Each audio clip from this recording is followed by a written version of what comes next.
तुकाराम महाराजांनी श्री या शब्दातून जे संतांचं ऐश्वर्य सांगितलंय त्याचा आपला विचार सुरू आहे। श्री शब्दाचा अर्थ नेमका काय करायचा, याचे किती अर्थ आपल्याला संत वाङ्मयातून वैदिक वाङ्मयातून वगैरे करता येतील आणि कोणत्या कोणत्या प्रकारच्या ऐश्वर्याने संत संपन्न असतात या ऐश्वर्याचा आपला विचार सुरू आहे।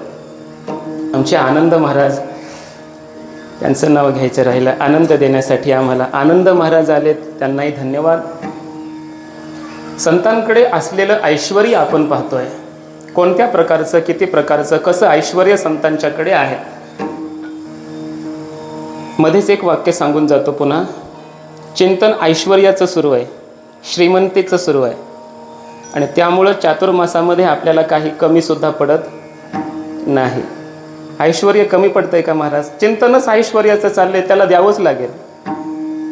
बाकीकडे पूर्ण महाराष्ट्रभर बघा तुम्ही कशी वाईट परिस्थिती आहे आणि आपल्या गावामध्ये लाखो रुपये, जवळजवळ चातुर्मासामध्ये 12-13 लाख रुपयाचा खर्च होतोय गावाचा। एवढं सगळं ऐश्वर्य त्यानं दिलेलं आहे का? ऐश्वर्याचं चिंतन सुरू आहे।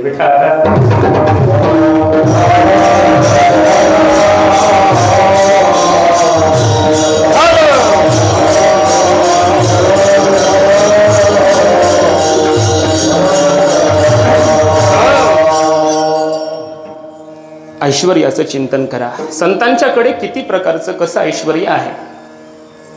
आतापर्यंत मला वाटते 13 कीर्तनं झालीत, हे 14वं आज कीर्तन होत आहे। एका वाक्यामध्ये सरळ थोडक्यात सांगून जातो, शेवटी तुम्हा सगळ्यांना सांगायचं आहे आणि तुम्ही सांगणारच आहेत। प्रत्येक कीर्तनात मी काय अर्थ केले ते तुम्ही सांगणार आहेत, हा माझा आत्मविश्वास आहे तुमच्यावरचा। त्यामुळं एका वाक्यात मी सांगून जाणार आहे। पहिल्या दिवशी आपण आदर मंगल असा अर्थ केला, दुसऱ्या दिवशी व्यावहारिक श्रीमंती असा अर्थ केला, तिसऱ्या दिवशी भक्त भक्ती भगवंत श्री याचा विचार केला, चौथ्या दिवशी विवेक, पुन्हा वैराग्य, पुन्हा समाधी षटक संपत्ती, पुन्हा मुमुक्षाश्री, पुन्हा ब्रह्मविद्याश्री, पुन्हा मोक्षश्री 9 झाले। त्यानंतर हरिस्मृतीश्री 10व्या दिवशी, यज्ञश्री 11व्या दिवशी, 26 दैवी संपत्ती रूप गुणश्री 12व्या दिवशी, 13व्या दिवशी म्हणजे मागच्या कीर्तनामध्ये आपण योगभ्रष्ट पुरुष ज्या श्रीमंत आणि संत महापुरुषाच्या कुळामध्ये जन्माला येतो त्या साधूकडे असणाऱ्या शुचीनाम श्रीमताम या पदावर माऊलींनी जी त्या साधू पुरुषाची श्रीमंती सांगितली तिला विभवश्री असं माऊलींनी नाव दिलंय। त्या विभव श्रीचा विचार आपण मागच्या कीर्तनामध्ये केला। अशी 13 कीर्तनं झालीत, आज 14वं कीर्तन आहे। आज सुद्धा आपल्याला श्रीपदाचं चिंतन करायचंय।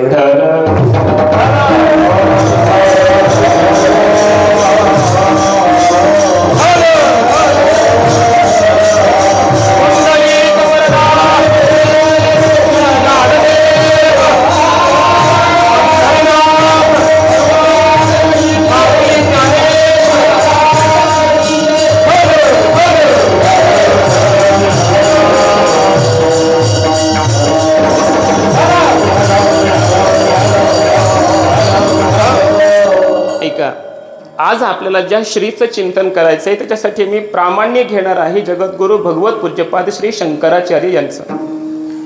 जगद्गुरु शंकराचार्य म्हणजे ज्ञानेश्वर महाराज ज्यांच्या पावलावर पाऊल टाकून चालतात ते आचार्य। व्यासांचा मागोवा घेतो, भाष्यकारा ते वाट पुसतो, अयोग्य ही मी न पवतो के जाईन असं म्हणणारे श्री ज्ञानेश्वर महाराज ज्या वाटेने चालतात, ज्ञानोबा म्हणतात या वाटेने पुढे पुढे आमच्या व्यास मुनी गेलेत आणि त्यांच्या मागे जगद्गुरु शंकराचार्य त्यांच्या मागोमाग आम्ही जातोय।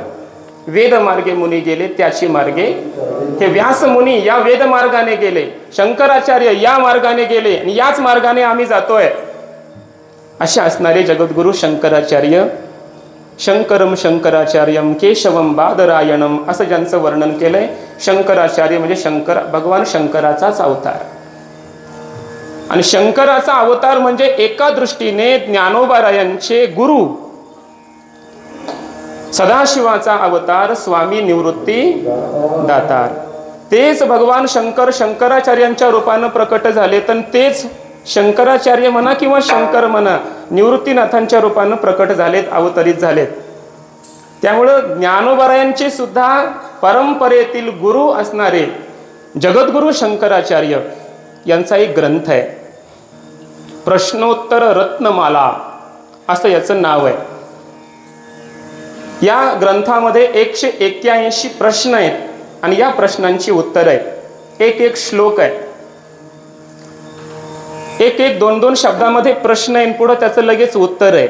अगदी गोड, रसमय, संक्षिप्त आणि सूत्रमय असा तो ग्रंथ आहे. छोटासा ग्रंथ आहे.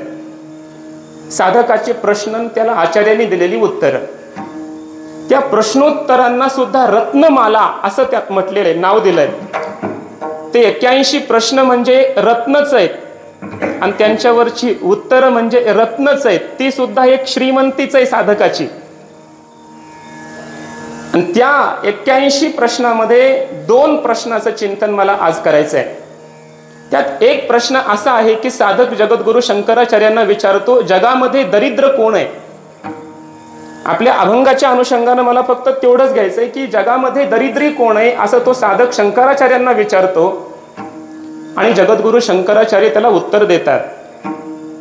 पुन्हा दुसरा प्रश्न विचारला, मग दरिद्री हा आहे तर श्रीमंत कोण आहे, श्रीने संपन्न कोण आहे असा प्रश्न विचारलाय आणि जगामध्ये खरा श्रीमंत कोण आहे याचं उत्तर आचार्यांनी जे दिलंय त्या संबंधी मला चिंतन करून पुन्हा त्यावर संत वाङ्मयाचा प्रमाणाचा विचार करून अभंगात यायचंय. कोण दरिद्री आहे असा प्रश्न विचारला. दरिद्रो हि कोवा विशाल तृष्णः श्रीमांश्च को यस्य समस्ततोषः. दरिद्रो हि को, कह दरिद्रः, दरिद्री कोण आहे जगात? प्रश्न, उत्तर दिलं, विशाल तृष्णः, विशाला तृष्णा यस्य सह विशाल तृष्णः.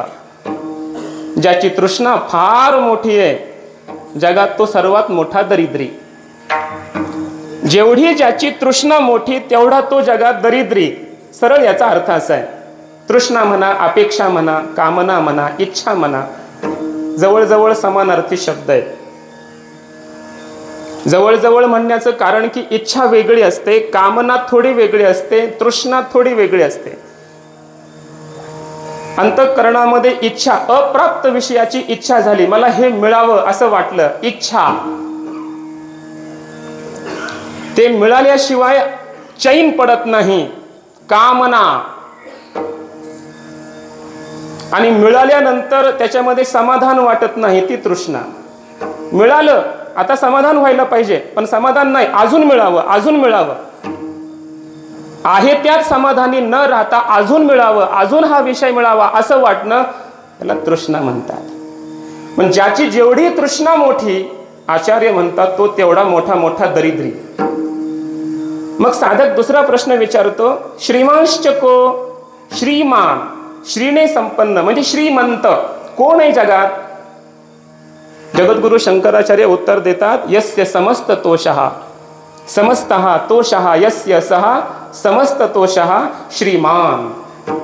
म्हणजे आहे त्या परिस्थितीमध्ये सदैव संतुष्ट राहणारा. एवढंच का, अजून का नाही मिळालं, मिळालंच का नाही असा विचारच करत नाही. मिळालं नाही तरी संतुष्ट, मिळालं तरी त्यात संतुष्ट राहणारा, समाधानी राहणारा, समस्त तोषः, सदैव सर्वत्र सदा आनंदी राहणारा, समाधानी राहणारा, तो जगातला श्रीमंत आहे. अशी आचार्यांची दरिद्रीपणाची आणि श्रीमंतपणाची व्याख्या आहे. या व्याख्येचं चिंतन करा. जगामध्ये खरे 2 वर्ग आहेत, एक तृष्णायुक्त आहे आणि दुसरा तृष्णारहित आहे. विठ्ठल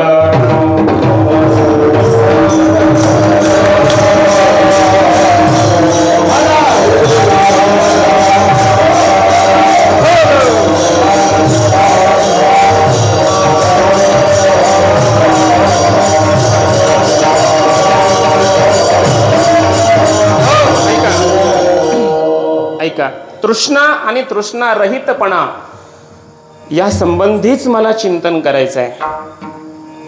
पण त्यामध्ये जाण्यासाठी आपण तृष्णाक्रांत का झालो आणि संत तृष्णारहित का झाले या अनुषंगाने, या कारणतेचा विचार करत असताना आपल्याला या यच्चयावत विश्वामध्ये असलेल्या जीवांमध्ये, लोकांमध्ये 3 वर्ग करता येतात. जगामध्ये 3 वर्गामध्ये असणारे लोक आहेत. कोण कोण आहे का? 1, आपल्या अज्ञानाचंही ज्याला अज्ञान आहे असा एक वर्ग. थोडं सोपं करून मी पुढे बोलेल. आपल्या अज्ञानाचंही ज्याला अज्ञान आहे असा एक वर्ग जगात आहे. आपल्या अज्ञानाचं ज्याला ज्ञान आहे असा दुसरा वर्ग जगात आहे. आणि आपल्या ज्ञान आणि अज्ञानाच्या अतीत झालेला असा एक वर्ग आहे.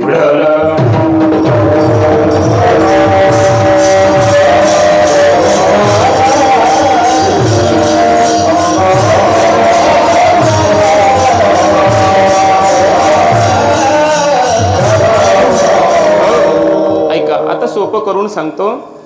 जगामध्ये एक वर्ग असा आहे की ज्याला मला काही कळत नाही हेही कळत नाही. मला काही कळत नाही हे ज्याला कळत नाही त्याला काहीच कळत नाही. त्याचा पहिला प्रश्न, प्रॉब्लेम हा आहे की त्याला कळत नाही हेच कळत नाही. म्हणजे तो मान्यच करत नाही की मला काही कळत नाही म्हणून.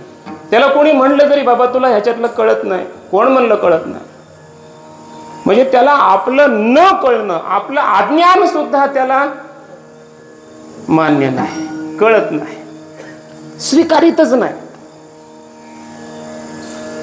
असा एक वर्ग आहे. आणि या वर्गामध्ये खूप लोक आहेत. म्हणजे खरंच हसण्यासारखी गोष्ट नाही ही खेदाची गोष्ट आहे की इतक्या खालच्या पातळीवर लोक गेले आहेत. खूप अज्ञानामध्ये अशी ती अज्ञानाची मूर्ती आहे. एक श्लोक आहे पंचदशीमध्ये. म्हणजे ब्रह्मज्ञानी महात्म्याला ज्ञान कसं झालेलं असतं, त्याचं ज्ञान कसं असतं, ज्ञानाचा निश्चय कसा असतो ते सांगत असताना अज्ञानामध्ये रमलेल्या मनुष्याचं उदाहरण दिलंय. समजतंय का? सिद्धांत काय आहे की त्या ज्ञानी पुरुषाचं ज्ञान कसं आहे आणि उत्तर काय दिलंय? अज्ञानाप्रमाणे. श्लोक आहे का? देहात्मज्ञान वज्ञानम देहात्मज्ञान बाधकम आत्मन्येव भवेद्यस्य सनेच्छन्नपि मुच्यते. पंचदशीकार म्हणतात जगामध्ये त्या ज्ञानी पुरुषाला असं ज्ञान झालेलं असतं. देहात्मज्ञान बाधकम ज्ञानम, देह आणि आत्मा यांच्यामध्ये त्याला आत्मस्वरूपाचं ज्ञान आणि या देहाचा बाध असा झालेला आहे, असा तो देहाच्या अतीत झालाय, असा देहाच्या अतीत झालाय, किती देहाच्या अतीत झालाय. उदाहरण दिलंय, जसा एखादा मनुष्य मी देह आहे या चिंतनातही नाही पण तो देह आहे म्हणूनच व्यवहार करतो. भाषा समजत असली तर बघा. तो विचार करत नाही, त्याला शंकाच नाही मी देह आहे का नाही, पण व्यवहार कसा चाललाय? देहाला मी समजून सहज सहज व्यवहार चाललेला आहे, पण म्हणत बसत नाही मी देह आहे, मी देह आहे की नाही संशय, काहीच नाही. म्हणजे इतका तो अज्ञानामध्ये गढून गेलेला आहे, गढून गेलेला आहे. त्याचा अज्ञानाचा निश्चय वाचून निश्चय, सहज निश्चय म्हणायचं त्याला. तसं याचा ज्ञानाचा निश्चय म्हणजे मी ज्ञानी आहे याचंही त्याला भान नाही, इतका ज्ञानी. अज्ञानाला मी अज्ञानी आहे याचंही भान नाही पण अज्ञानी आहे, इतका अज्ञानात घडलेला आहे. आणि ज्ञानाला असं ज्ञान झालंय की मी ज्ञानी आहे याचंही भान नाही आणि ज्ञानी आहे की नाही संशय पण नाही, मात्र ज्ञानी आहे, इतका तो ज्ञानामध्ये चिंतनामध्ये रमलेला आहे. अशी विरुद्ध टोकाची 2 लोक जगात आहेत.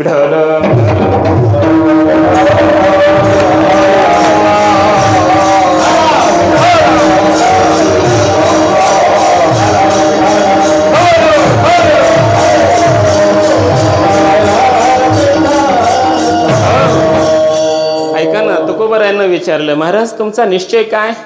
तुकोबाराय म्हणतात मी वासुदेव तत्वता, हा माझा निश्चय. पण मग निश्चय तरी बुद्धी करत असते, मग ह्या बुद्धी वृत्तीत तुम्ही अडकलात का? तुम्ही निश्चयच करत बसता का? नाही नाही, मी देह नाही, मी ब्रह्म आहे, देह नाही, ब्रह्म आहे, अशा निश्चयातच तुम्ही राहता का? पुन्हा तुकाराम महाराजांनी पुढचं उत्तर दिलेलं आहे. तुकोबाराय म्हणतात, माझा निश्चय जरी मी ब्रह्म आहे असा असला तरी ह्या निश्चयाच्याही मी अतीत झालेलो. हाची निश्चय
निश्चय माझा परी मी निश्चयाहुनी तुझा.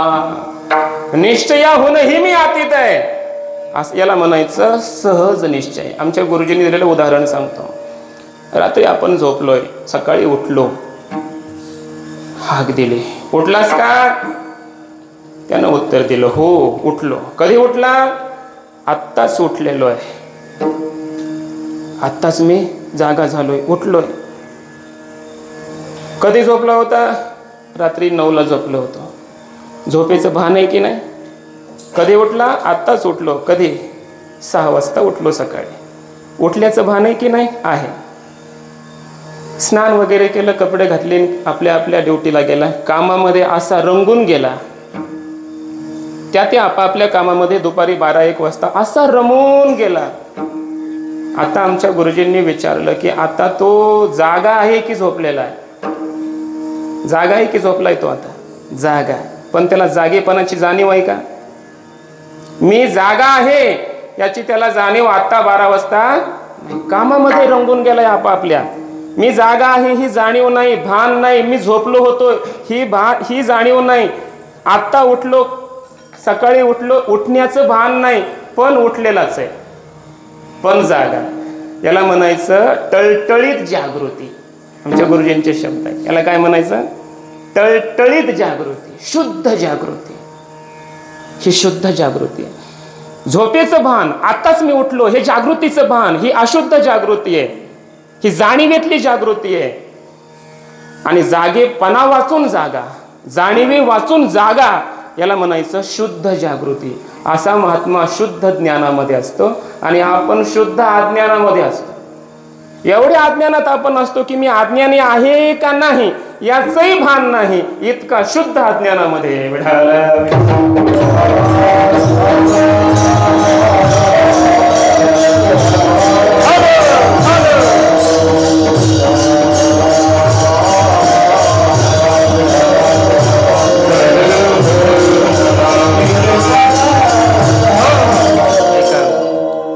वेदांतामध्ये जगातील लोकांचे 4 प्रकार केले: पामर, विषयी, मुमुक्षु, मुक्त. आपल्या अज्ञानाचंही ज्यांना अज्ञान आहे, मला काही कळत नाही हेही ज्यांना कळत नाही, यामध्ये हे 2 जण आहेत. कोण? पामर आणि विषयी. पामर तर अज्ञानामध्ये पूर्ण आहेच आहे, त्याच्याबद्दल विषयच नाही. अंगा मनाशी रुचावे, येतुलेनी कृत्याकृत्य नाठवी, जो भलतेची करणे याची निनावे, भलतेची करी. पामर आहे. पण विषयी पुरुष म्हणते संसारी जन्मीजे, यज्ञाधिक कर्म कीजे, मग स्वर्ग सुख भोगीजे मनोहर. कर्मकांडाचा अभ्यास केला, त्रैविद्या माम सोमपा पूत पापा यज्ञे रिष्ट्वा स्वर्गतीन प्रार्थयन्ते, ते विषया. ते विषयी लोक आहेत. वेदाचा अभ्यास केला, कर्मकांडाचा, यज्ञाचा अभ्यास केला, यज्ञ करू म्हणतात, मग स्वर्गाला जाऊ म्हणतात. मग अभ्यासू नाहीत का? विद्वान नाहीत का? आहेत, अभ्यास केलेला आहे. पण वेदांताच्या दृष्टीनं आणि उपनिषदांच्या अंगानं विचार केला तर हे सुद्धा अज्ञानातच आहे. आता श्रुती सांगतोय का? विषयी पुरुषाबद्दल चिंतन करतोय. श्रुती माता स्वतः सांगते की जे म्हणतात की यज्ञ करून आम्ही स्वर्गाला जाऊ आणि स्वर्ग प्राप्त करणं हाच मोक्ष आहे, असं ज्यांचं म्हणणं आहे ते स्वतःला ज्ञानी समजत असले तरी ते अज्ञानातच आहेत. अविद्यायाम अंतरे वर्तमानाः स्वयं धीराः पंडितं मन्यमानाः जंघन्यमाना पर्यंती मूढा अंधे नैव नियमाना यथा अंधाः. ऐका, गोड चिंतन आहे. अविद्यायाम अंतरे वर्तमानाः, इथं मला चिंतन करायचं आहे. हे त्यांचं केलेलं वर्णन आहे विषयी पुरुषांचं. वेदाचा अभ्यास करून, शास्त्राचा अभ्यास करून, यज्ञ करून स्वर्गाला जाऊ म्हणणारे स्वयं धीराः, स्वतःला धैर्यवान म्हणून घेणारे, स्वयं पंडितम मन्यमानाः, स्वतःला पंडित मानून घेणारे, पण वास्तविक पाहता अविद्यायाम अंतरे वर्तमानाः, ते अविद्येच्याच अंतर्गत आहेत, अज्ञानामध्ये गढून गेलेले आहेत, त्यांना ज्ञान झालेलं नाही. जंघन्यमाना पर्यंती मुडा, पुन्हा पुन्हा पुन्हा पुन्हा ते जन्माला येतात, मरतात. कसे आहेत ते? स्वतः आंधळे आणि इतर आंधळ्यांना आपल्या मागं घेऊन येणारे. अंधे नैव नियमाना यथा अंधाः, स्वतः ते आंधळे आहेत, ज्ञानाच्या दृष्टीनं आंधळे आहेत ते, आणि त्यांच्या मागं सुद्धा जाणारे कसे आहेत?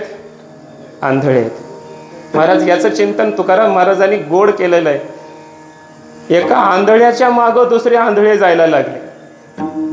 आंधळ्याच्या पाठी लागले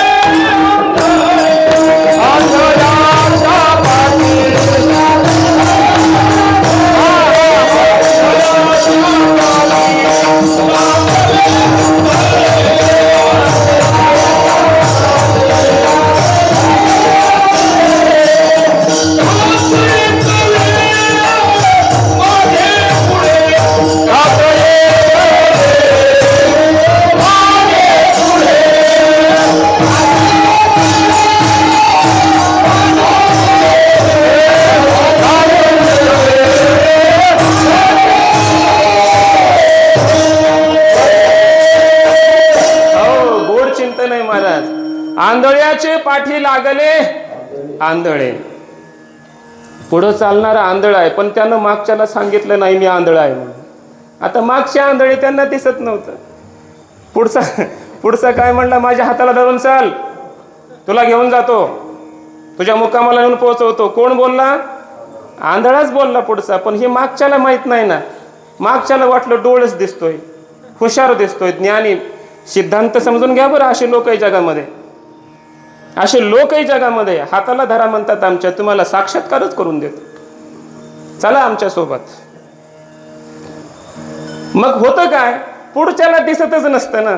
मग कुठेतरी पुढे एखादा खड्डा येतो आणि त्या गर्त्यामध्ये, खड्ड्यामध्ये पुढचा पडतो, आणि पुढचा पडल्यास मागच्याला वाटतं ह्याचा हात सोडू नये, घट्ट हात पकडतो, सोडून द्यावं ना त्यानं, पण सोडत नाही, कारण माहिती नाही पुढचा आंधळा आहे म्हणून. याला वाटतं डोळस आहे, तो हात सोडायला तयार नाही. मग तो खड्ड्यात पडला की मागचाही त्याच खड्ड्यात जाऊन पडतो.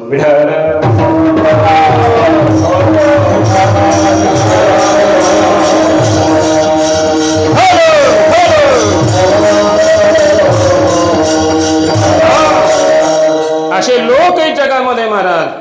पडती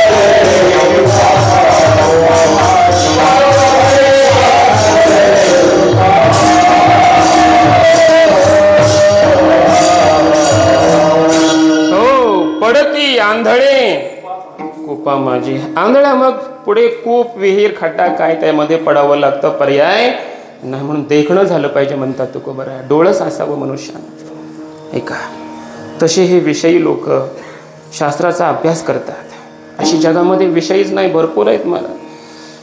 जास्त विस्तार याचा करत नाही, मला पुढं तृष्णेकडे जायचं आहे, चिंतनाकडे मला पुढं फार चिंतन मांडायचं आहे. ऐका, फक्त एवढं सांगतो की शिष्यांनी सावध होण्याची गरज आहे कलियुगात. आपल्या गुरुला काय कळतं हे शिष्याला आधी कळायला पाहिजे. गुरुला किती कळतंय, काय कळतंय हे आधी शिष्यानं कळवून घ्यायचं. इतका ज्ञानी कलियुगामध्ये शिष्य असला पाहिजे पहिला, मग गुरु करायचा. पाणी पिओ छान के, गुरु करो पहिचान के. पुन्हा पश्चातापाची वेळ येता कामा. 10-20 वर्ष गेले, पुन्हा जी जी जी म्हणण्यात पुन्हा काय उपयोग आहे? मग पुढचा कुठं खड्ड्यात पडलाय, पुन्हा कळून काय उपयोग आहे? म्हणून साधक खरं तर कलियुगामध्ये महाराज तुकोबरायाचे अभंग वाचून आपलं मोकळं व्हायचं. तुका म्हणे ऐशे गुरु शिष्य पण विठोबाची आन नरका जाते.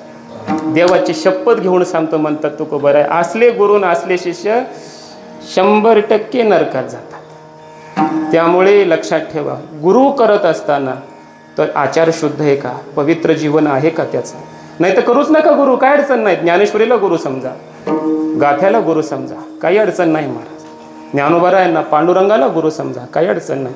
किंवा तितका पवित्र महात्मा भेटला आमच्या संस्थेतल्या गुरुवर्यासारखा तर 100% गुरु करा. विठ्ठल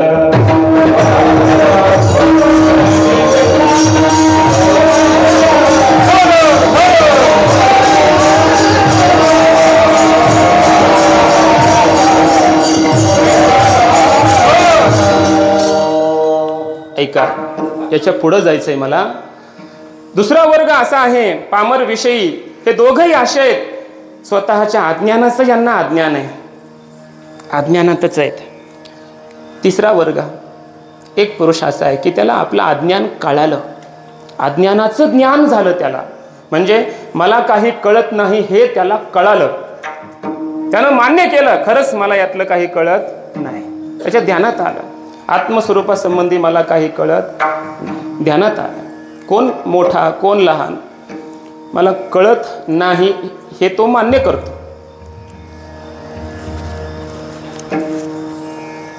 आणि मग तिथून त्याची परमार्थाची सुरुवात होते. ज्या क्षणी कळालं ना मला कळत नाही म्हणून, तिथून जे सुरू होतो तो परमार्थ, तो पहिलं पाऊल असतं आपला परमार्थातलं. आपण आपलं अज्ञान स्वीकारतो. चिदाभासाच्या अवस्था सांगत असताना पहिली अवस्था अज्ञान आहे. अज्ञान, आवरण, विक्षेप, परोक्ष ज्ञान, अपरोक्ष ज्ञान, आनंदावाप्ती, दुःख निवृत्ती वगैरे 7 अवस्था सांगितल्या विचारसागरात. त्यात पहिली अवस्था अज्ञान आहे. म्हणजे ज्या चिदाभासानं, ज्या जीवानं मान्य केलं मी अज्ञानी आहे, मला कळत नाही गुरुजी, मला कळत नाही. जेव्हा अर्जुन म्हटला ना देवा मला यातलं काही कळत नाही, न चैतद विद्मः कतरन्नो गरीयः एतद अहम न विद्मः, हे मी जाणत नाही देवा, कळत नाही मला. कतरत्नः गरीयः, आमचं श्रेष्ठ कशामध्ये आहे, कल्याण कशामध्ये आहे हे मला कळत नाही. अर्जुनाने आपला अज्ञान मान्य केलं तेव्हा भगवंताने उपदेश केला. तोपर्यंत अर्जुन अगोदर बडाया मारू लागला. अशोच्याननुशोचस्त्वं प्रज्ञावादांश्च भाषसे. प्रज्ञावादान या शब्दावर आमचे गुरुजी फार गोड चिंतन करत असतात, कुरेकर बाबा, डॉक्टर महाराज. प्रज्ञावाद म्हणजे काय? प्रज्ञानाम वादाहा इति प्रज्ञावादाहा. विद्वानांचं बोलणं, भाषा, विद्वानांची भाषा करू लागला कोण? अर्जुन. पंडिताची भाषा करू लागला कोण? अर्जुन. पण होता अज्ञानी, कळत नव्हतं त्याला काहीच, पण भाषा मात्र विद्वानाची करतोय. तवर देव गुपचूप आहेत, बोललेच नाहीत. आणि जेव्हा अर्जुन म्हटला देवा कार्पण्य दोषोपहत स्वभाव शिष्यस्तेहम शाधी माम त्वाम प्रपन्नम, मी तुला शरण आलोय, मला उपदेश कर, मला यातलं काही कळत नाही, तूच मला आता काहीतरी सांग. हे सकळ कुळ देखोनी जो शोक उपजला असे म्हणे, तो तुझ्या वाक्या वाचूनी न जाया अनिके, देवा तुलाच सांगावं लागेल, त्याशिवाय हा मोह जाणार नाही. जेव्हा हा अर्जुन बोलला मग भगवंतानं ब्रह्मज्ञानाचा उपदेश केला.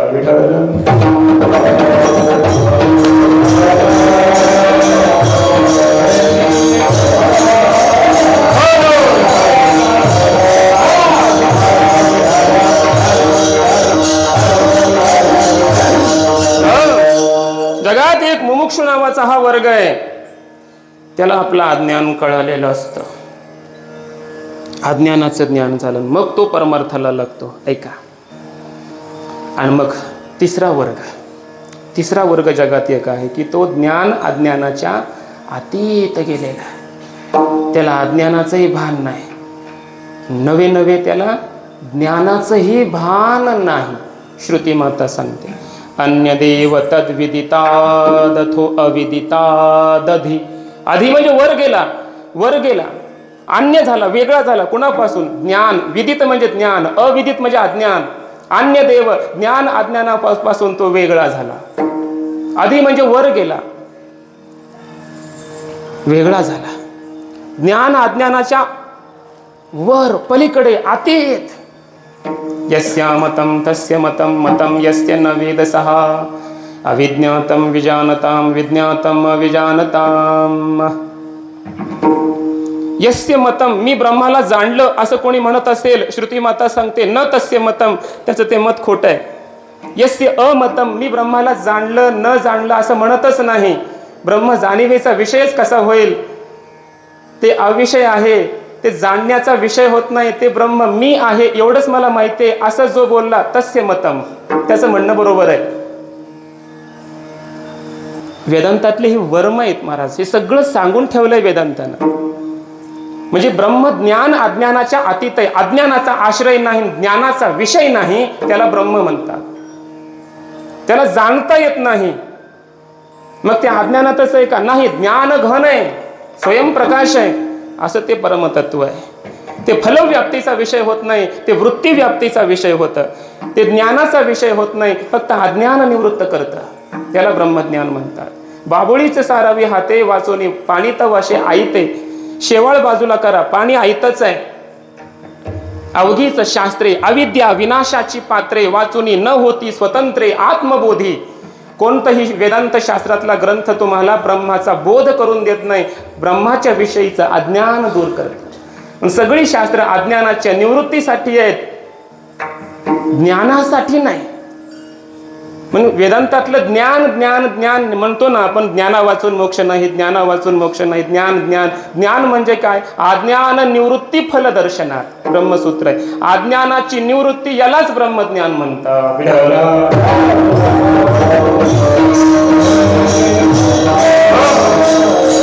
ऐका, म्हणून तो महात्मा ज्ञान अज्ञानाच्या अतीत गेलेला आहे. आजपर्यंत मी अज्ञानी होतो ना, आता मला ज्ञान झालं या भूमिकेत तो नाही. तो म्हणत असतो आतापर्यंत मी अज्ञानी नव्हतो आणि आता ज्ञान झालं असं नाही, मी सदैव ज्ञान घन आहे. हा ज्याचा बोध आहे तो परमज्ञानी आहे, तो खरा ज्ञानी आहे.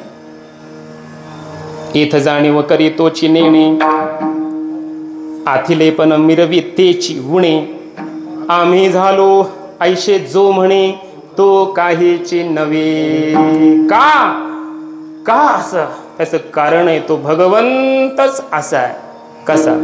जाणीव नेणीव भगवंत,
त्या ठिकाणी जाणीवही नाही आणि नेणीव नाही. जाणीव म्हणजे ज्ञान, तिथं विषय नाही, आणि नेणीव नाही म्हणजे अज्ञानाचा आश्रय नाही. म्हणून तर तुकाराम महाराजांची देवाला प्रार्थना आहे ना, काय? जाणूनी नेणते करी माझे मन, तुझी प्रेम कोण देऊनिया. जाणूनी नेणते, जाणून नेंत कर देवा मला. लहानपण दे गा देवा, तिथला हा विषय. लहानपण दे, नेनते पण दे, पण कसं? जाणूनी नेनते करी माझे मन. अज्ञानातलं नेनते पण मान्य नाही संतांना. ज्ञान होऊन मग नेनते पण, ज्ञान गिळूनी आणि गावा गोविंदी गा. जाणीव नेणीव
नेणी व ओझे, याला ओझं म्हटलंय. सांडुनिया दुरी, असा एक वर्ग जगामध्ये आहे. तो त्याचा माझा विषय सुरू आहे.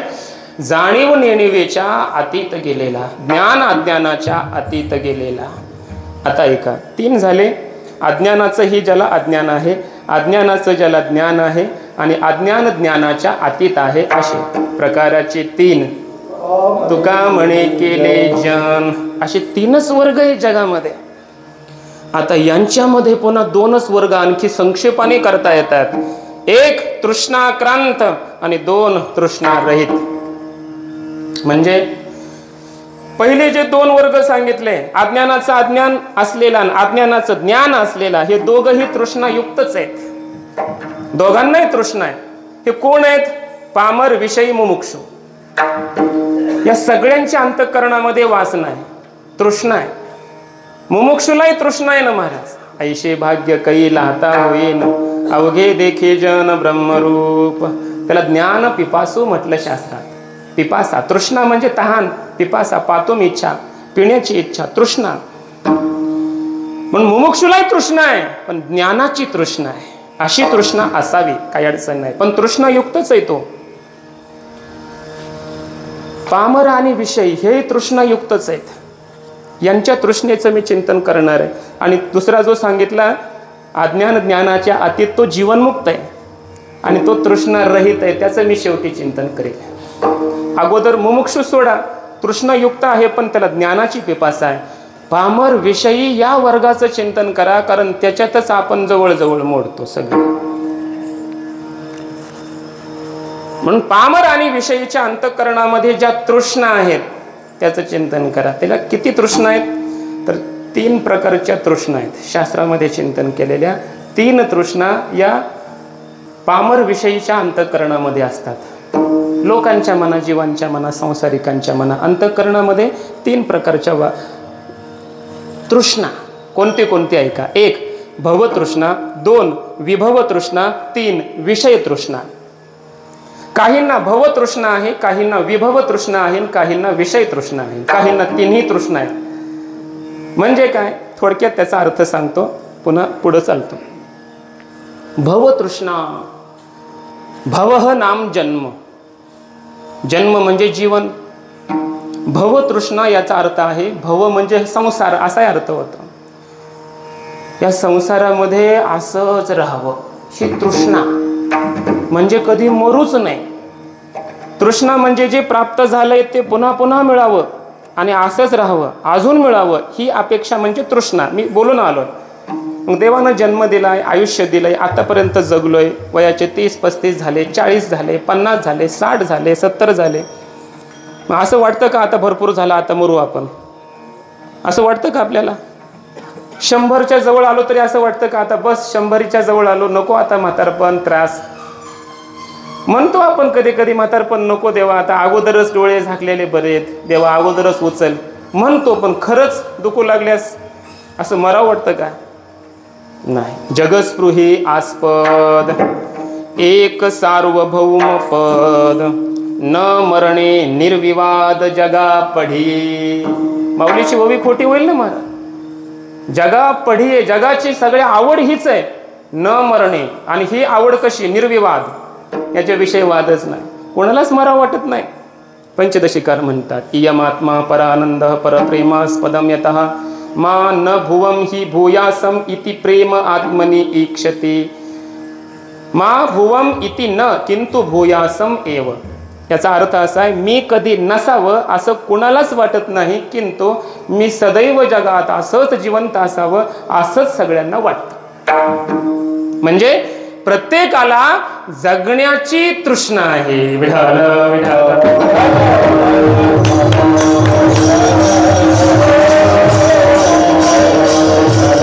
Hare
कारे तृष्णा वाढविशी बांधवुनी मोहपाशी.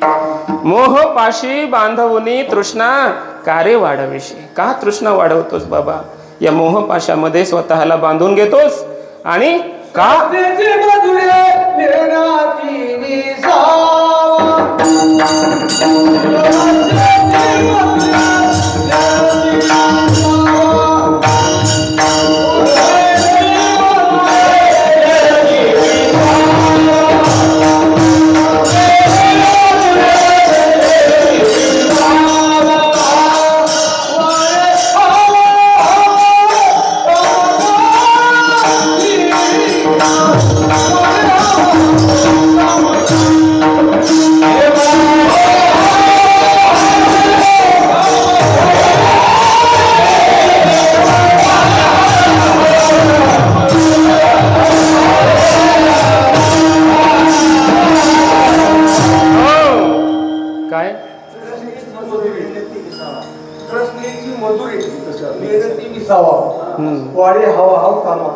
वा, तृष्णेची हाव मनुष्य वाढवीत जातो.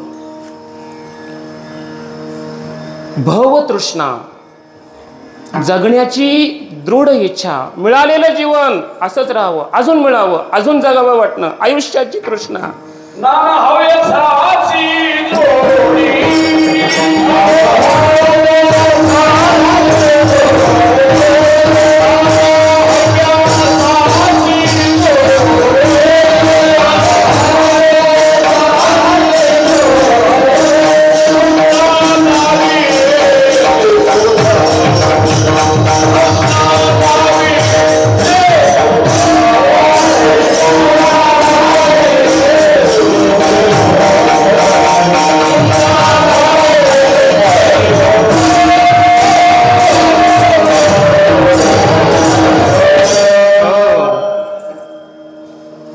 काय सुरुवात? नाना हव्यासाची जोडी आणि तृष्णा लावी दे सोडी.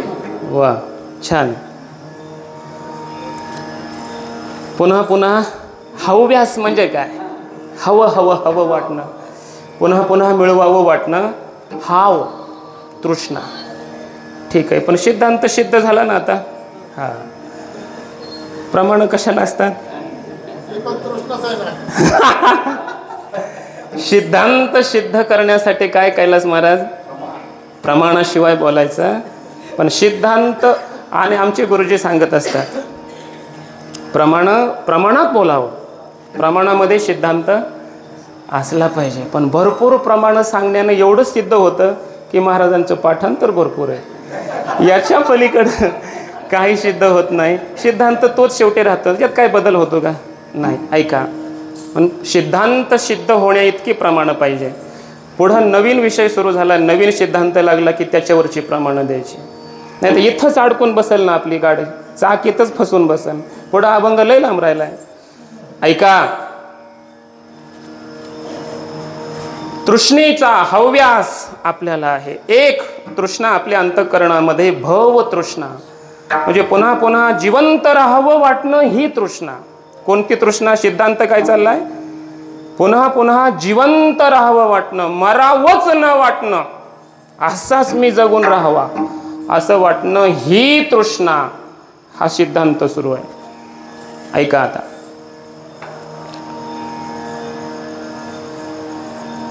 दृष्टांत सगळ्यांना जवळजवळ माहिती असेल, पण उगा उल्लेख करून जातो. एक म्हातारी होती, 80-90 वर्षाची, कंटाळली, कोणी राहिलं नव्हतं मागं पुढं, एकटीच होती. आणि सरपणाची मोळी घेऊन घरी निघालेली. शेतातून घरी येताना पाय अडकला कशाला तरी, पडली, मोळी खाली पडली. आणि मग म्हातारीला आता उचलून द्यायला कोणी नव्हतं. मग तिनं देवालाच हाक मारली, देवा आता कोण उचलून देईल मला इथं ही मोळी? एकतर इतकं जर्जर शरीर झालेलं आहे, शक्ती नाही राहिली, काय नाही राहिलं. इतक्या दिवस मला जिवंत ठेवलंस, आता हे उचलून द्यायला कोण आहे? मलाच का उचलीत नाहीस? म्हणून ते देवाला असं अंतःकरणपूर्वक म्हटल्यामुळं देव पुढं आले. यम लगेच प्रकट, चला आजीबाई. आजी म्हणली, कोण आहेस तू? म्हणे यम आहे, तू बोलवलंस म्हणून आलोय मी तुला घेऊन जाण्यासाठी, चल. ते म्हणली मी तुला असंच म्हणले होते काय, खरंच म्हणले होते का? खरंच आलास का? मी आल्या म्हटले आलास तसा आता मोळी एवढी उचलून देन मग जा. माझा दृष्टांत संपला. कोणाला हे मरावं वाटत, याला म्हणायचं भव तृष्णा. आणखी एक तृष्णा आहे ऐका, विभव तृष्णा. विभव म्हणजे ऐश्वर्य, धन, पैसा कितीही मिळाला तरी अजून मिळवावा वाटणं ही तृष्णा, विभव तृष्णा, ऐश्वर्याची तृष्णा. 1,00,000 2,00,000 कोटी 2 कोटी मिळवले, आता थांबाव ना कुठेतरी. नाही, आता त्याच्या पुढचा आकडा दिसतो. प्रत्येकाला 1000 झाले की लाख, लखपती, पुन्हा करोडपती मी कधी होईन वाटतं, अब्जाधीश कधी होईल, पुन्हा जगातला 1 नंबरचा श्रीमंत मीच कसा होईन. आणि झाला तरी पुन्हा आणखी त्याला त्याची तृष्णा थांबते का? लक्षात घ्या महाराज, संसाराची गाडी कधीही थांबत नसते. संसार पुढंच सरकत राहतो. संसार करून कधी संपत नाही. पैसा मिळवून कधीच असं होत नाही की आता भरपूर मिळवला बस झालं, असं मिळवणं थांबत नाही. मिळवायचं पुढं शिल्लकच राहतं. संसार कधीच पूर्ण होत नसतो, म्हणून त्याचं नाव संसार आहे. मग संसार पूर्ण कधी होतो? कुठंतरी बसावं लागतं शांत, धाव संपवावी लागते, कुठंतरी शांत बसावं लागतं, विचार करावा लागतो. सद्गुरू शास्त्र संत म्हणतात त्या पावलावर पाऊल टाकीत चालावं लागतं, मग संसार सुफळ होतो, पूर्ण होतो. अशा तृष्णा पूर्ण करू, हे मिळालं पूर्ण करून आता माझं पूर्ण होईल म्हटल्यानं संसार आजपर्यंत कोणाचाही पूर्ण झालेला नाही. मग पूर्ण कसा? कधीतरी सोडल्यावरच पूर्ण होतो. संसार हा पूर्ण होत नाही, संसार सोडावा लागतो कधीतरी.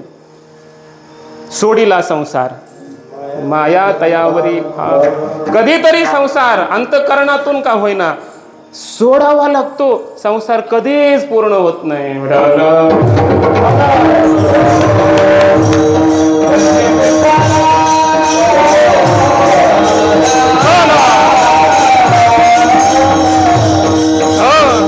ऐका, त्या हरणाचं उदाहरण दिलेलं आहे. हरणाच्या नाभीमध्ये कस्तुरी असते आणि त्या कस्तुरीचा सुगंध हरणाला येतो. हरणाला वाटतं हे मला कधी मिळेल, हा सुगंधी पदार्थ द्रव्य मला कधी मिळेल, म्हणून हरण धावतं, आयुष्यभर धावतं. महाराज कोण? आता कळलं सगळ्यांना कोण धावतं आयुष्यभर? हरण आयुष्यभर धावतात. का? सुगंध आलेला असतो त्या कस्तुरीचा आणि हा द्रव पदार्थ मला कधी मिळेल. धावतं हरिण किती दिवस? आयुष्यभर धावतं, मिळते त्याला. मग मिळायचंच असेल त्यानं काय केलं पाहिजे? कधीतरी धाव संपवली पाहिजे, शांत बसलं पाहिजे, पुढचं तोंड असं मागं केलं पाहिजे पोटाकडं आपल्या, आणि बघितलं पाहिजे आपल्याच नाभीतून सुगंध याला. हे त्याला कधीतरी कळावं लागेल, त्याच्याशिवाय त्याला कस्तुरी मिळणार नाही. तसं हे जीव सुखाच्या लालसेने ही तृष्णा पूर्ण करण्यासाठी आयुष्यभर धावतात. कधीच ही धावाधाव संपत नाही, कधीच सर्व इच्छा आपल्या पूर्ण होऊ शकत नाहीत. मग कधी पूर्ण होईल?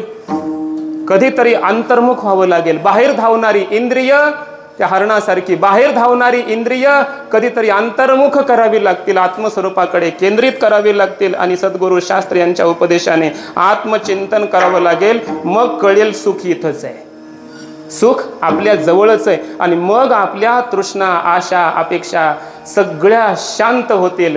त्याशिवाय दुसरा पर्याय जगात नाही. विठ्ठल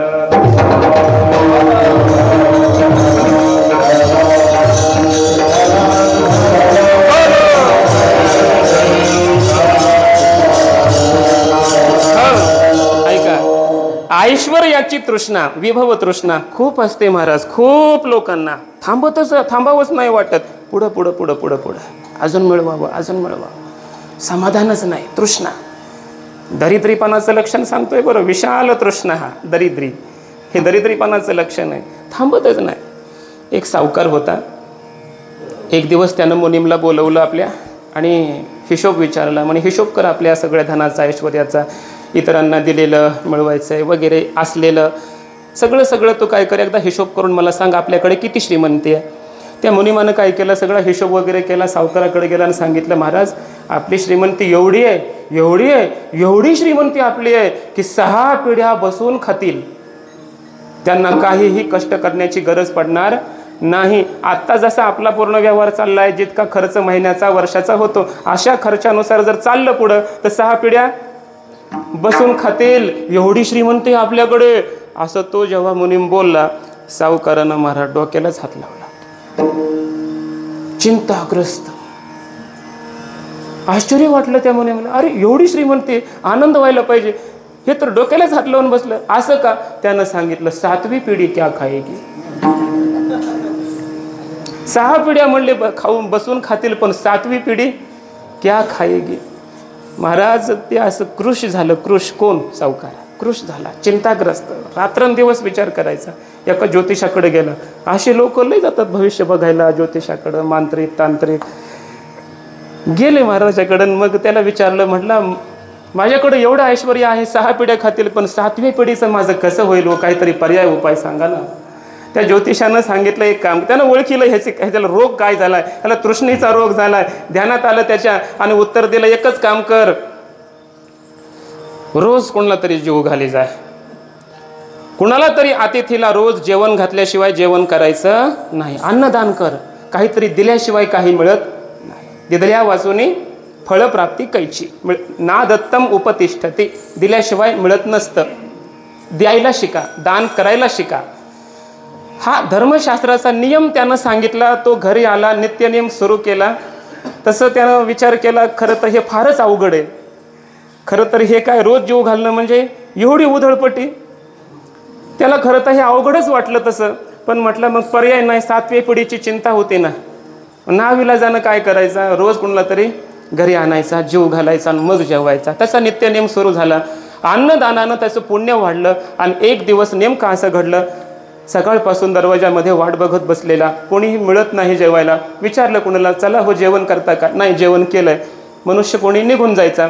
आणि त्या दिवशी नेमका 1 वाजता एक साधू आला, खरा महात्मा, सच्चा साधू, फकीर, बैरागी असा महात्मा.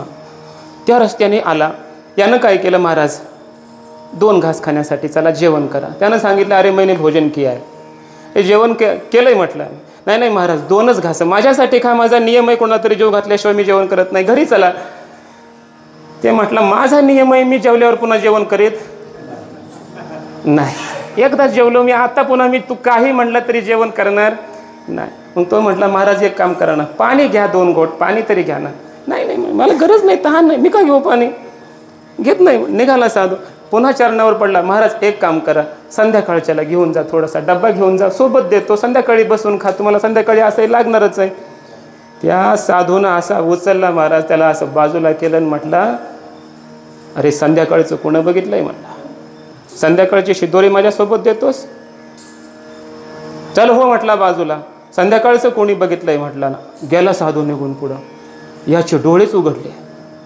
अरे हा महात्मा संध्याकाळची शिदोरी सोबत घेऊन जात नाही, संध्याकाळचं कोणी बघितलंय म्हणतो, आणि मी 7वी पिढी क्या खाएगी हा विचार करतोय.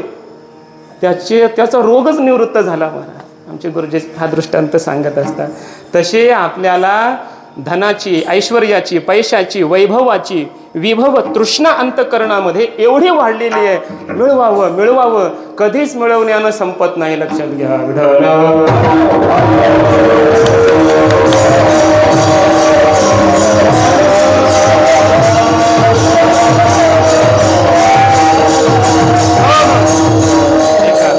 तिसरी तृष्णा आहे, तिला विषय तृष्णा म्हणतात. काय म्हणतात तिला? विषय मिळवण्याची तृष्णा. जगतातले स्त्री, धन, पुत्रादी जे काही विषय आहेत, भोगाचे विषय, ते मिळवावे वाटणं, ही तृष्णा, विषयाची तृष्णा ही जीवांच्या अंतःकरणामध्ये निर्माण झालेली असते. विषय मिळवावेत. किती विषय मिळवले म्हणजे तृष्णा शांत होणार आहे.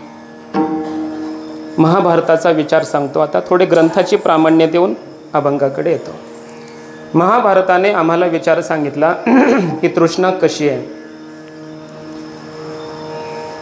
यत् पृथिव्यां व्रीहि यवं हिरण्यं पशवः स्त्रियः एकस्यापि न पर्याप्तं तस्मात् तृष्णां परित्यजेत. महाभारत आम्हाला सांगतं एका मनुष्याला काय केलं, ही पृथ्वी देऊन टाकली. कुणाला? एकाला. पृथ्वीवरचं पूर्ण व्रीही यवम म्हणजे धान्य देऊन टाकलं, हे तुझ्या मालकीचं आजपासून. हिरण्यम म्हणजे सोनं, पृथ्वीवर जेवढं सोनं आहे हे सगळं सोनं त्याला देऊन टाकलं, आजपासून तुझं हे सगळं. पशवः, पृथ्वीवरील सगळे पशु त्याला देऊन टाकले. स्त्रियः, या विश्वातील सर्व स्त्रिया त्याला देऊन टाकल्या. कोणाला? एकालाच. त्याच्यात वाटेकरी कोणीच नाही, एकालाच देऊन टाकल्या. व्यास मुनी म्हणतात एकस्यापि न पर्याप्तम, तरी त्याला ते पर्याप्त वाटत नाही, पुरेसं वाटत नाही. तेही त्याला पुरत नाही. मला अजून असावं, स्वर्गातलं सुख मला पुन्हा असावं.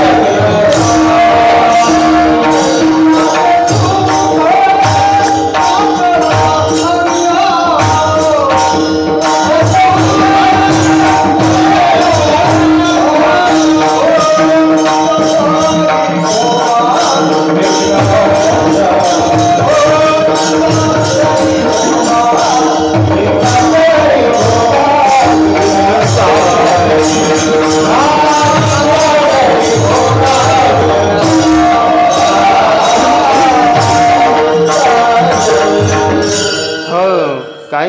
वैभवाचे सुख ना कळता अंगा, ना कळता अंगा, चिंता तरी भोगा विघ्न झाली. वा, चिंता तरी भोगा. कितीही धन, वैभव, विभव तृष्णा. छान असं प्रमाण फिट गोड एकदा. वैभव, विभव तृष्णा. कितीही वैभव मिळालं तरी सुद्धा तृष्णा शमन होत नाही. मी काय सांगत होतो, या जगातल्या सर्व स्त्रिया, सर्व पशु, सर्व सोनं, सर्व धान्य सगळं एकाला दिलं तरी सुद्धा त्याला पर्याप्त वाटत नाही.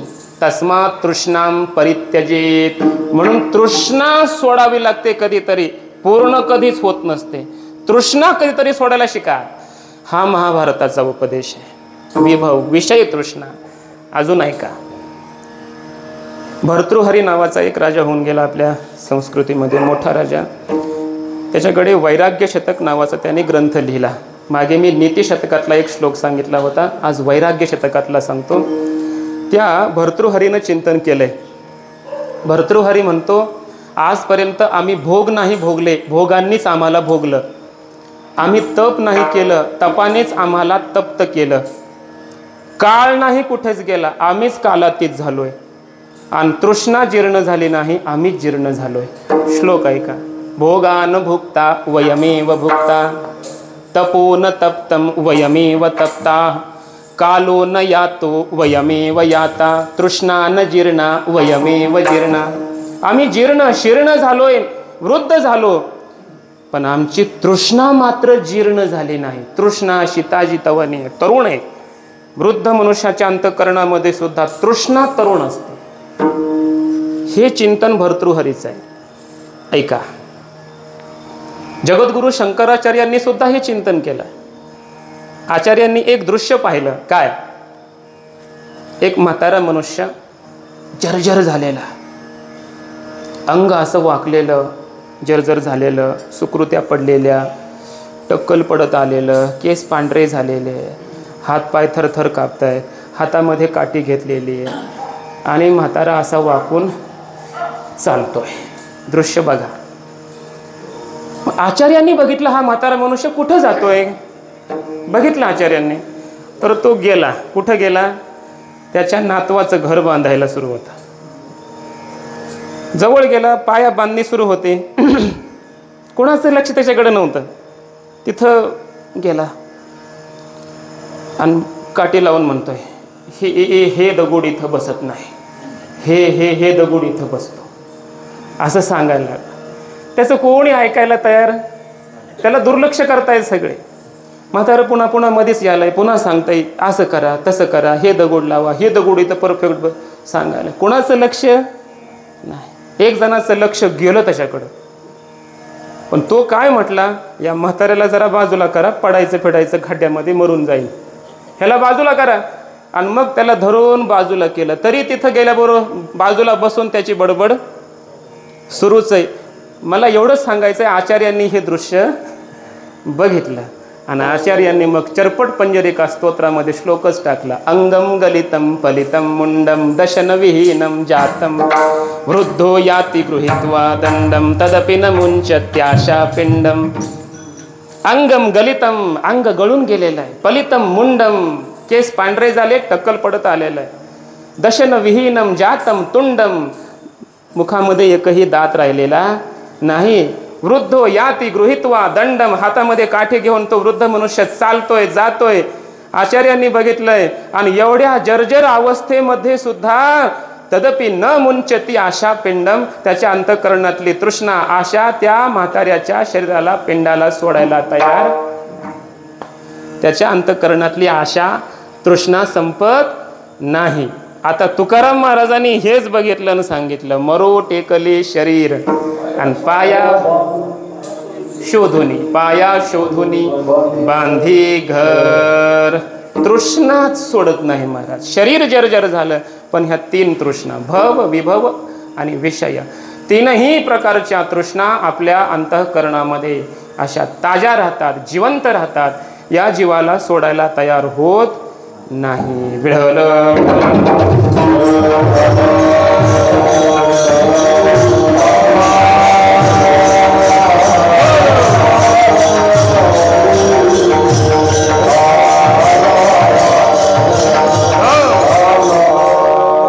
ऐका, आता ज्ञानोबरायाचं चिंतन ऐका.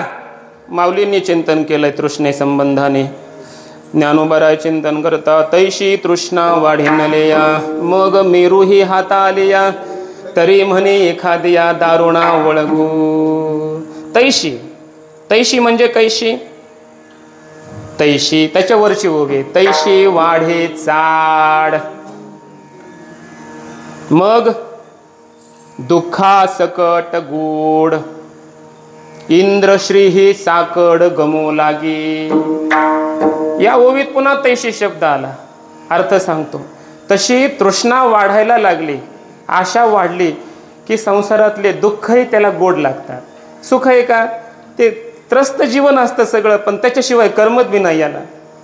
ती बायका लेकरं, त्याच्यात काय सुख आहे का हो? आता अनुभवानंच बोलतोय असं म्हणा ना, काय अडचण नाही. त्याच्यात काय सुख आहे का काय? आता आनंद भोगल्याला आळंदीत एवढा, त्याच्यात सुख वाटणार आहे का मला? बरं करमत बी नाही. सोडून जावं तर करमत तरी का, पुन्हा घरी जावं वाटतं. याला काय म्हणायचं, दुःखासकट गोड.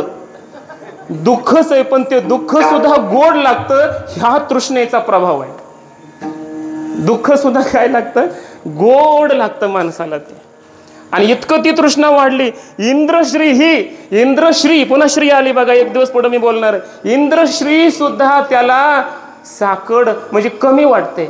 इंद्राचं ऐश्वर्य मिळालं तरी त्याला काय वाटतं, थोडंच आहे असं वाटतं. मग म्हटलंय पुढं माऊलीन, तैशी तृष्णा वाढी नलिया. एवढी तृष्णा तशी वाढली. मग मेरू ही हाता आलेया तरी म्हणे एखाद्या दारुणा. दारुणा म्हणजे काय? दारुणाचा अर्थ हा नाहीये. दारुणाचा अर्थ आहे एखाद्या भयंकर आणि म्हणजे फार क्लेश होतील अशा मार्गाला मला जावं लागलं तरी मी जाईल, मला थोडंसं काही मिळत असेल तर. कुणाला वाटतं असं? मेरू सोन्याचा पर्वत आहे मेरू, आणि तो मेरू हातामध्ये आला, ताब्यात आला, तरी त्याला वाटतं अजून जगामध्ये काही सोनं आहेच ना, आणि ते मिळवण्यासाठी जर मला काही कष्ट होत असतील तर हे कष्ट सोसायला मी तयार आहे. याला म्हणायचं दारुणा ओळघो. एवढी तृष्णा त्याची विस्तारलेली असते महाराज. याला म्हणायचं विशाल तृष्णा.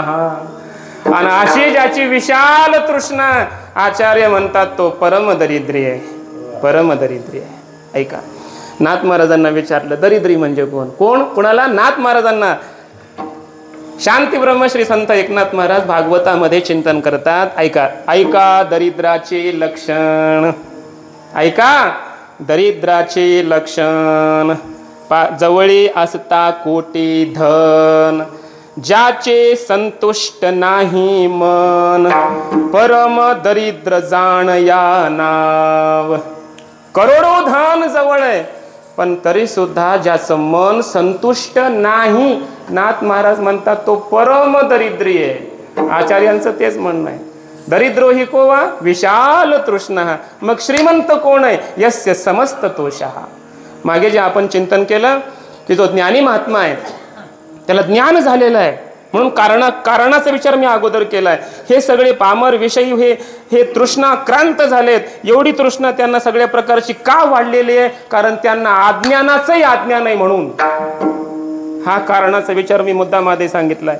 त्यांना हेच कळत नाही की मला काही कळत नाही, काय कळत नाही हेच त्यांना कळत नाही आणि म्हणून ते तृष्णाक्रांत आहेत. आणि ज्ञानी महात्मा ज्ञानोबा तुकोबरायासारखा महात्मा तो तृष्णा रहित का झाला, कारण त्यांना काय कळत नाही हे आधी कळालं आणि पुन्हा असं कळालं की ते कळण्या न कळण्याच्या आतीत गेले, ज्ञान अज्ञानाच्या आतीत गेले. असे जीवनमुक्त संत झाले आणि मग असे झाले असल्यामुळे प्रजहात यदा कामान सर्वान पार्थ मनोगतान आत्मन्येवात्मना तुष्टः स्थित प्रज्ञस्तदोच्यते. जेव्हा त्यांना आपल्या अंतःकरणातील सर्व कामना तृष्णा अपेक्षा सोडून दिल्या तेव्हाच तर ज्ञान झालंय, तेव्हाच तर ज्ञान झालंय. ऐका, ज्ञान झाल्यावर ह्या सुटल्या असं नाही, अगोदरच सोडलंय सगळं मग ज्ञान झालंय. आणि ज्ञान झाल्यावर तर आता कोणत्याच प्रकारची अपेक्षा राहिलच कशी जगातली. आता तर अपेक्षा इच्छा तृष्णा त्याला राहणं शक्य नाही. यदा सर्वे प्रमुच्यन्ते कामा ये अस्य हृदि श्रिताः तदा मर्त्यो अमृतो भवते अत्र ब्रह्म समश्नुते. त्याला ज्ञान होण्याच्या पूर्वीच त्यानं सगळे काम हृदयातले सोडलेत म्हणून तर ज्ञान झालंय. म्हणजे ज्ञानाच्या नंतर त्याला आता कोणता काम नाही. आणि काम म्हणजे इच्छा, इच्छाच नाही तर तृष्णा कशी राहील. तृष्णा ही इच्छेच्या पुढे असते. इच्छा पूर्ण झाली, विषय भेटला की मग तृष्णेला सुरुवात आहे, पण कामनाच नाही त्यामुळं तृष्णा नाही.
प्रमाण अगदी परफेक्ट. कोण पाहे सुखा नाशिवंताकडे तृष्णेचे बापुडे कोण काय नोहे आम्ही. नाशिवंत सुखाकडे कोण पाहतय, त्यामुळे हे बापुडी तृष्णा बिचारी तृष्णा कोण वाहत बसलाय. तृष्णा सोडली आम्ही. आता निश्चिंतीने पावलो विसावा खुंटलिया धावा तृष्णेचिया. केलिया फावला ठायेचा तो लाहो आणि तृष्णेचा तो काहो काहवितो. तृष्णा माणसाला त्रस्त करते, विव्हळ करते, कहर कहर आताच्या भाषेत तृष्णेचा कहर असतो, काहवितो. पण आमची तृष्णा गेली, आम्ही निश्चिंत झालो. तृष्णा आता आमच्या अंतःकरणामध्ये राहिलेली नाही. का नाही राहिली, कारण आम्ही ज्ञान अज्ञाना अतीत अशा अवस्थेत आहे. त्यामुळं आता तृष्णा राहिली नाही. तृष्णा न राहिल्याचा परिणाम आहे त्या परिस्थितीमध्ये समस्त तोषः. ब्रह्मज्ञान एकतर झालेलं आहे, तृष्णा पुन्हा गेलेली आहे. त्यामुळे तो महात्मा यदृच्छा लाभ संतुष्ट. जसे त्याची यदृच्छा म्हणजे प्रारब्ध जसं असेल त्यानुसार तो संतुष्ट राहतो. वार्षिये वीण सागरू जैसा जळे नित्य निर्भरू तैसा निरुपचारू संतोषे जो. आपल्याला उपचार मिळाले की आपण संतुष्ट होतो, आणि उपचार नाही मिळाले म्हणजे सुख सुविधा विषय नाही मिळाले की आपण संतुष्ट राहत नाही. आपली संतुष्टी येते जाते, विषयाबरोबर येते आणि विषयाबरोबर जाते. पण साधूची संतुष्टी समुद्राप्रमाणे धीर गंभीर आहे. संतुष्ट हे चित्त सदा सर्व काळ. समुद्राचं कसं आहे, ज्ञानोबाराय म्हणतात, पाऊस जर पडलाच नाही, वार्षिक वीण वर्षाव झाला नाही, पाऊस पडला नाही, मग समुद्रातलं पाणी कमी होतं का? जैसा जळे नित्य निर्भर. समुद्र जो का त्यो भरलेलाच आहे. भरपूर समुद्रात नद्या आल्या म्हणजे समुद्र वाढतो का? वाढतही नाही. आणि नद्यांनी पूर आणलाच नाही म्हणून समुद्र सुकतो का? कमी होतो का? होतही नाही. तसं संसारातले विषय मिळाले तरी महात्मा फार प्रफुल्लित होत नाही, आणि काहीच मिळालं नाही तरी महात्मा दुःखी कष्टी होत नाही. तेवढा संतुष्ट राहतो. संतुष्ट सर्वदा स्वये व्यापक निर्धार. अशा अवस्थेमध्ये राहतो. याला म्हणायचं यस्य समस्त तोषः. असा नित्य संतुष्ट राहतो तो महात्मा. कशाचीही चिंता करत नाही, कोणतीही तृष्णा करत नाही. मग तृष्णायुक्त वर्ग दरिद्री आहे, आणि तृष्णा रहित वर्ग साधू संतांचा, जो नित्य समाधानी राहणारा, आनंदी राहणारा जो वर्ग आहे, समस्त तोष ही संपत्ती त्यांना मिळाली, ते श्रीमंत आहेत. अशा श्रीमंत संतांचं वर्णन तुकोबार आहे का?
संतांची या माथा चरणावरी.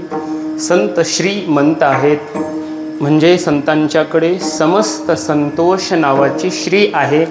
असं आजच्या श्रीला आपण नाव देऊ. आजच्या यजमानांनी हे ध्यानात ठेवायचं. आजच्या श्रीला आपण काय नाव दिलंय? समस्त तोष नावाची श्री. शेवटच्या गुरुवारी सगळ्यांनी सांगायचे ध्यानात ठेवा, नाहीतर ही श्री काही फुकट जाऊ द्या ना. एवढं फुकट श्रीचं चिंतन मग एका एकाच्या घरातच जाऊन बसतो, उठणारच.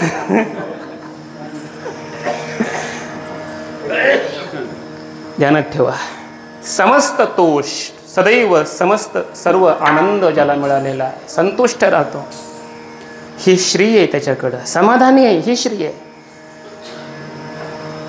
महाराज साधूकडं काही चिंता नसते का? त्याचा काही संसार खूप चांगला असतो का आपल्यापेक्षा? आपला खूप बरा आहे. त्याचा संसार आपल्यापेक्षा फाटलेला असतो, आपल्यापेक्षा.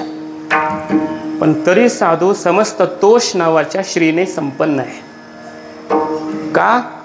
कारण त्याची तृष्णा देवाला, त्याची चिंता, त्याच्या घरात काय कमी जास्त अधिक ते सगळं कोण करतं? देव.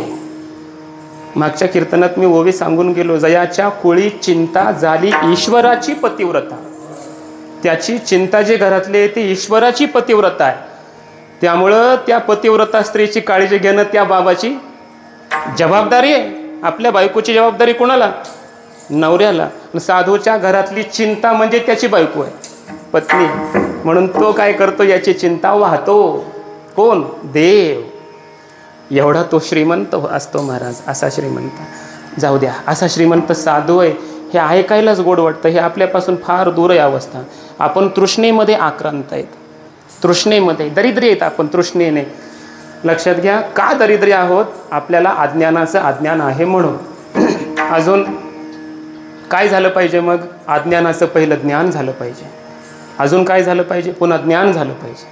पुन्हा काय झालं पाहिजे? ज्ञान अज्ञानाच्या अतीत गेलो पाहिजे. आणि मग आपल्याकडे हे तृष्णेचं दारिद्र्य नसेल, जाईल. आणि मग आपण संतोष नावाची श्री प्राप्त करू शकतो. हा त्याचा उपाय. हे सगळं झालं, ठीक आहे. आता परिणामाचा विचार करा. साधूकडं श्री आहे, संतोष आहे, त्यामुळं साधू आनंदी आहे, नित्य निर्भर आहे. त्याच्याकडे अविनाशी आनंद आहे. नित्य आनंदापुढे आनंद तो कोण? हा त्याचा आनंद. साधू दुःखामध्ये सुखामध्ये संसारामध्ये सम आहे, सम. विचलित होत नाही, विचलित होत नाही, असं समान राहतो. हे या संपत्तीचा परिणाम आहे. आणि आपल्याकडं तृष्णेचं दारिद्र्य आहे, त्याचा काय परिणाम आहे? तर 4 परिणाम आहेत, तेवढं सांगतो. 4 प्रकारचा परिणाम होतो तृष्णेचा. म्हणजे तृष्णा जर वाढली, म्हणजे तृष्णा जर पूर्ण झाली एखादी, तर काय होतं? नवीन तृष्णा उत्पन्न होते. तृष्णा शांत होत नाही कधीच. माऊलींनी तेच उदाहरण दिलंय. मगाशी जी ओवे सांगितले मी, तैशी तृष्णा वाढीनलया, त्याच्यावरती उदाहरण माऊलींनी दिलेलं आहे की एखाद्या अग्नीमध्ये तुपाची आहुती टाकावी आणि मग तो अग्नी एवढा भडकलेला असतो, इंधने आगीशी हाका कचडे. ती अग्नी जी आहे ती, त्याला कितीही इंधन टाका, अग्नीला ते कमीच वाटते. अग्नीला ते कमीच वाटते. ती हाक करून तो अग्नी सगळ्या इंधनाला जाळून टाकण्याचा प्रयत्न करतो. ते कमीच वाटतं त्या अग्नीला. का? तुपाची आहुती दिलेली आहे. तशी आपण अज्ञानाची आहुती दिली, तृष्णेचा अग्नी वाढवला, मिळालेलं कमीच वाटतं आपल्याला. मग कमीच वाटतं. तृष्णा कधीही पूर्ण होत नसते. मग ती अपूर्ण राहते. हे अंतिम सत्य आहे. प्रत्येकाची तृष्णा शेवटी अपूर्ण राहते, पूर्ण कोणाचीच झाली नाही. म्हणून ऋषी मुनींना, राजे महाराजांना सुखासाठी शेवटी संसार सोडावा लागला ना. संसारी जरी सुख जोडे, तरी का शेविती गिरीकडे, राज्य टाकून गेले थोडे, ते काय वेडे म्हणावे. मग त्यांच्या तृष्णा काय पूर्ण झाल्या का? त्यांच्याही तृष्णा पूर्ण झाल्या नाहीत. शेवटी सोडावं लागलं सगळं. ऐका, मग तृष्णा अपूर्णच राहते. अपूर्ण तृष्णेचे किती परिणाम होतात? 4. जिवंत असताना 2 आणि मृत्यूनंतर 2. जिवंत असताना तृष्णा, अपूर्ण तृष्णा काय करते? चिंता वाढवते. चिंता, कधी मिळेल, कसं मिळेल, काय करू, कसं करू, चिंताच आहे ना. तृष्णा अपूर्ण राहिली, चिंता वाढली. आणि चिंता वाढली, दुःख वाढलं. चिंता काय करते? दुःखाला जन्म देते. म्हणून जिवंत असताना चिंता अपूर्ण राहिली की 2 परिणाम. आपलं तृष्णा अपूर्ण राहिली की 2 परिणाम, चिंता आणि दुःख. चिंता आणि मग परिणाम दुःख. वाढत राहतं. तुकोबरायचं एकच प्रमाण देतो. करीशी देवाविन आस, तृष्णा वाढविशी बहुवस. काय काहीतरी राहिलं मध्ये, अवघी होईल निरास, तृष्णा वाढविशी बहुवस, कधी सुखास. तृष्णा वाढली कधी सुखास न पवशी, हा परिणाम आहे. तृष्णा वाढली, सुख प्राप्त होत नाही, दुःखच मिळेल. चिंता दुःख, चिंता दुःख आयुष्यभर. आणि मग मरतो, मरताना सुद्धा तृष्णा पूर्ण झालेली नसते, कुठंतरी जीव अडकलेलाच असतो त्याचा. आणि मग जीव अडकला असल्यामुळं तर कावळा शिवत नाही ना, नाही तर कावळा शिवत नाही. तृष्णा अपूर्ण राहते महाराज. कावळ्यानं शिव नका शिव, हा हसण्याचा प्रसंग सोडून द्या. पण तृष्णा संपलेली नसते त्याची, तृष्णा कुठेतरी गुंतलेलीच असते. आणि अशा अवस्थेतच मृत्यूला प्राप्त होतो तो. आणि मग मृत्यूच्या नंतर दोन परिणाम होतात त्या अपूर्ण तृष्णेचे. एक, दुर्गती. तृष्णा पुढच्या जन्मामध्ये कोणत्या जन्माला घेऊन जाईल सांगता येत, कोणाची या आठवण होईल सांगता येत नाही. मृत्यूच्या वेळी वासराची होईल, एखाद्या पक्षीची होईल, पत्नीची होईल, मुलाबाळाची होईल, कुठंतरी काहीतरी अशी विचित्र भयंकर योनी त्याला प्राप्त होते. तृष्णेचा हा परिणाम आहे. दुर्गती म्हणजे वाईट जन्म मिळतो पुढचा तृष्णेमुळे. आणि त्याच्यापेक्षा वाईट गती तृष्णेची. तृष्णा शिल्लक आहे, जर मेला ना, आणि जर उत्कट तृष्णा असेल, एखादी उत्कट तृष्णा, आणि मृत्यू पण जर काही भयंकर आलेला असेल, विचित्र आला असेल, तर तो प्रेत योनीला जातो, असं शास्त्रात वर्णन आहे. प्रेत योनीला, तो भूत योनीला जातो, त्याला मुक्ती मिळत नाही.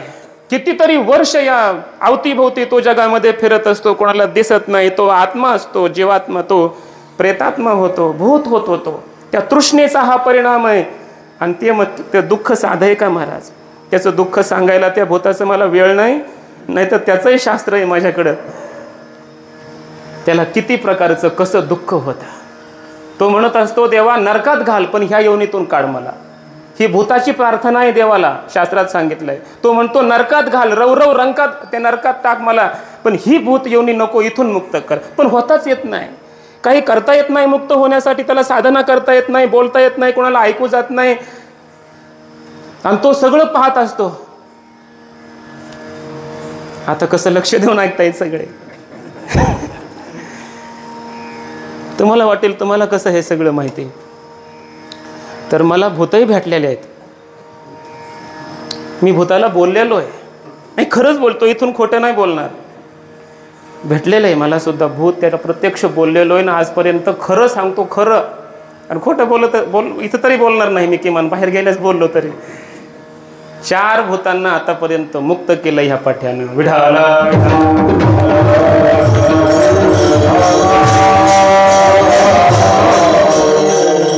फक्त उद्यापासून घरी गर्दी करू नका. त्याच्यातला मी माणूस नाही. मी माझे वारकरी साधना, नामचिंतन, त्याच्यात दुसरं काही नाही. पण केलं एवढं मात्र खरं आहे. आळंदीत तुम्ही हे एक महाराज आहेत आमचे, त्यांना विचारा. प्रत्यक्ष भूत योनीला गेलेल्या अशा 4 जणांना पारमार्थिक आमची नामसाधना वगैरे करून त्यांना मुक्त केलेलं आहे. त्यांची ग्वाही घेतलेली आहे. पुन्हा करता येतं. तुम्ही म्हणाल मग तुम्हाला भूत भेटतात का? हो, भूतही भेटतात. मग देवाचं काय? तर आता उगं बोलता बोलता घरगुती म्हणून सांगून जातो. देवाचा सुद्धा, माऊलींचा प्रत्यक्ष मला साक्षात्कार झालेला आहे. प्रत्यक्ष माऊलींनी दर्शन दिलेलं आहे मला. विठ्ठल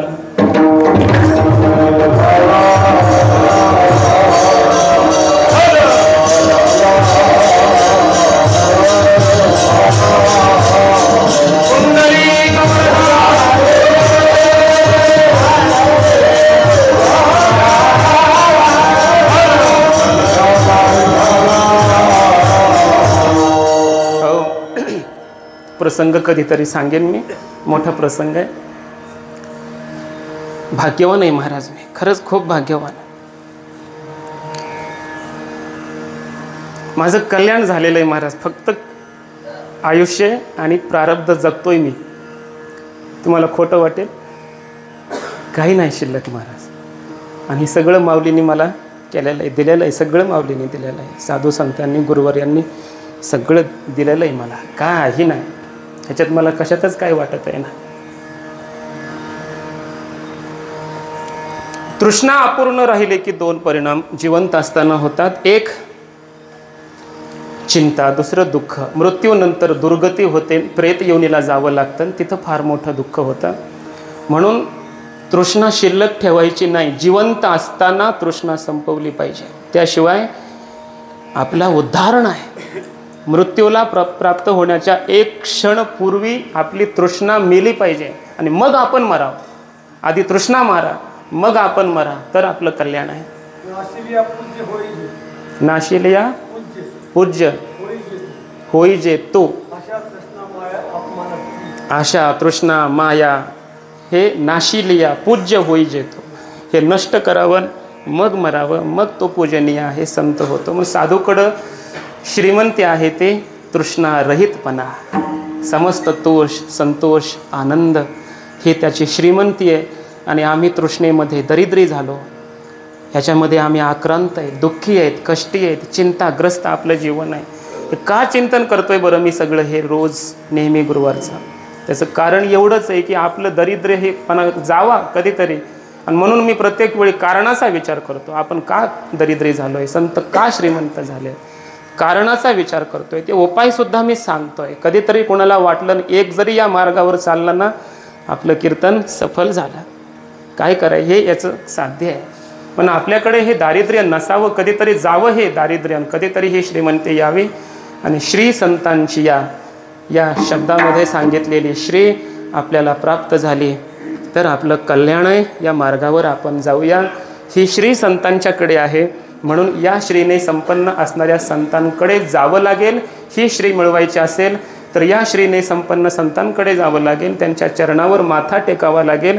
माथा चरणावरी, साष्टांग हे करे, दंडवत हे सगळं करावं लागेल. आणि मग विश्रांती पावलं म्हणजे त्यांच्याकडे असणारी श्री आम्हाला प्राप्त होईल. ज्ञानेश्वर